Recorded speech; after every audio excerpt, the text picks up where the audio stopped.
Grand Park shares its love of equity, diversity, and inclusion in celebrating the history and tradition of the Chinese American Museum, the first museum in Southern California dedicated to the Chinese American experience.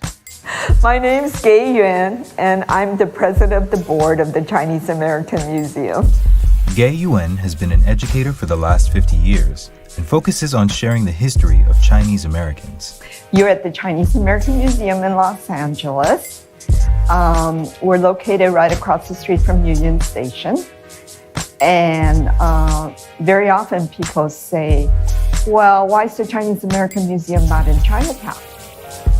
And our answer is, we are in Chinatown, because where we're located is actually where the first Chinatown was. But it wasn't exactly Chinatown. It was a place where the Chinese people lived, conducted their business. It was their social network system. And their neighbors were poor Italians, poor Mexicans, Native Americans, French immigrants. And this was basically the wrong side of town where all the disenfranchised ethnic groups were able to scrape out a subsistence. And so everyone lived, with everybody else. And this was the original Chinatown. The mission is not only to teach the generations of Chinese in America, but also to tell the story of the Chinese American history from the 1850s onward to everyone else. And the fact that we've been here for a long time, we're Americans, and we ain't going anywhere, right? We ain't going anywhere. Gay believes that prioritizing blame and prejudice over science and reason during a pandemic will only hurt our collective society. It's important to call it for what it is, and it's a COVID-19 virus. For the people fanning the fires and wanting to point blame, then we hear it called the Chinese virus, the China virus, the Asian virus. And all that does is, instead of focusing on how we take care of each other and how can we shorten the lifespan of this pandemic so we can go back to our normal lives, we end up creating an environment where once again, Asians must go, Chinese must go. You look at all these Karens who are calling the police because they're seeing white people, they're seeing black people, Filipino people, anyone that has skin color doing something that they feel is wrong, quote unquote. And then they jump on and start blaming. And COVID is very much like that. Just because I'm Chinese doesn't mean that I'm any more contagious than you are. And it also means I'm not any more susceptible than you are. And we just need to learn to be rational and scientific and smart about these things. Because pointing fingers when it's a virus doesn't help us, doesn't help our society. So my name is Paula Madison. My Chinese name is Lo Xiaona. I am the granddaughter of a Hakka Chinese businessman who left Shenzhen, China, a small village contained within Shenzhen called Lo Sihak in 1905. Paula has a unique vantage point on history and identity coming from Jamaican and Hakka Chinese heritage. I'm the first vice president of the Chinese American Museum of Los Angeles. And I think that in certain sections of the U.S. among certain organizations, I'm known as that Black Chinese woman.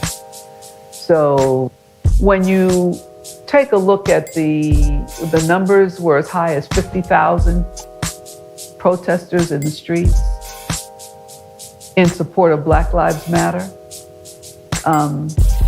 Protesters demanding that police stop killing unarmed Black men, Black people, that police and institutions understand that there has always been disparate treatment.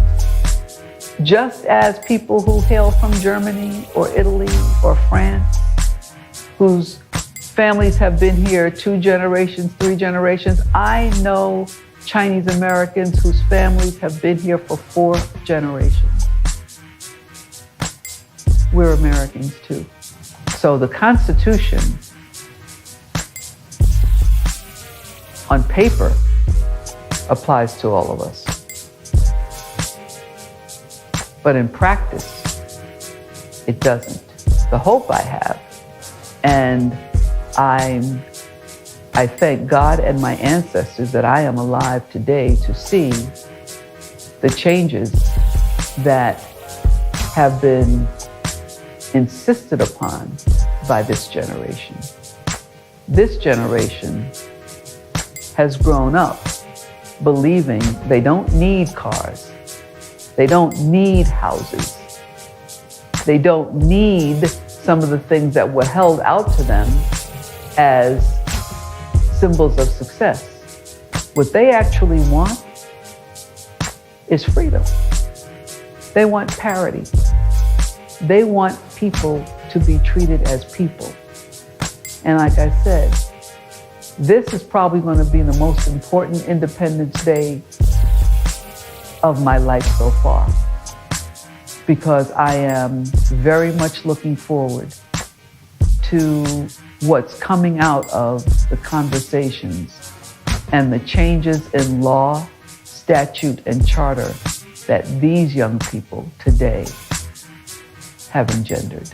So to them, I say thank you, because for me, I think this is going to be a magnificent July 4th. Our next guests have served signature Southern Thai cuisine for years. Let's meet the family behind Jitlada Thai. Jazz Singsanong and her late brother Tui Sunkame opened their Thai restaurant in the 1970s. After decades as a neighborhood fixture, Jazz, along with her niece Sugar, are going strong. My brother's daughter, but he turned to be my daughter. Now I'm adopt her. She's very smart, you won't believe it. She came here when she like 3.5 years old before my dad passed away. Me and my brother, we both ego. I have to say that. We both have so much ambition. And 12 kids in the house, only me and him have to go out to live with someone else. Despite adversity and the challenges of running a business, Jazz still prioritizes cooking with care, just as her late brother did while he was head chef of Jitlada. Jitlada's flavor and loving owner have earned it a noteworthy reputation, even among the celebrity crowds of L.A. People say, Jonathan, go come, people will come. And they say, then your dream come true. And he said, the goal is in front of you. And I remember my leg my leg shaking like this. And I run to Tui and I say, Tui, Mr. Go is here. I think he's the only one, the food critic in the world that eat the food and never take advantage. He will put the credit card on the table, but our family teach us to be appreciated. We didn't know anybody in the world, but Jonathan Go, any time that he wrote about Asian food, Jitlada is always in the paragraph that we know by heart. Even with a star-studded customer base, there is still one celebrity Jazz hopes to meet.